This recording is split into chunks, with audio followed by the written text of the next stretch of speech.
So, hello guys, ayan. So, meron po akong isi-share sa inyo na anong sikreto ni Licky Inday. So, alam nyo guys, sa totoo lang, marami pong mga trial sa buhay ko ang dumating. So, minsan po ay talagang hindi po maiwasan na tayo po ay minsan mainit ang ulo, ganun. So, isang bagay po ito na gusto kong i-try sa inyo dahil ito po ay subok ko na talaga siya. So, about po ito sa pera. Kung hinahirapan po kayo sa financial po ninyo ay tips ko inaibigay sa inyo kung papaano. So, yan.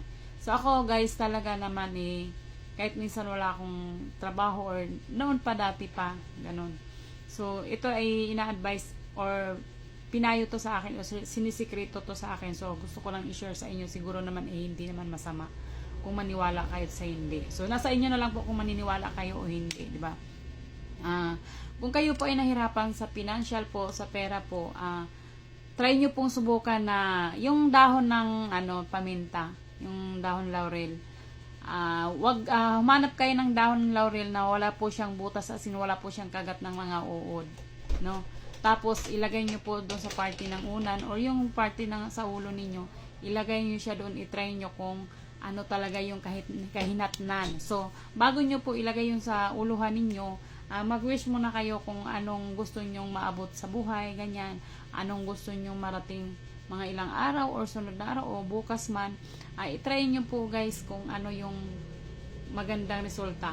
So, ako po ay subok ko na talaga siya. So, dahil po ito ay tinuro din sa akin. So, isinishare ko din sa inyo kung ano yung sikreto ni Licky Inday na hindi kayo mawawalan ng biyaya sa inyo. So, isa din po ay yung hindi nyo makalimutan ay yung manalangin po tayo sa taas. So, guys, wala namang masama kung ito po yung gagawin natin. Basta, ang tips ko sa inyo or ano may yung sikreto ko sa buhay ko, ay yun lang. So, good luck na lang po at sana po ay alam nyo na kung ano yun. At yun po ay dahon, hindi po yung buto po mismo ng paminta. Yung dahon po mismo ang gawin ninyo.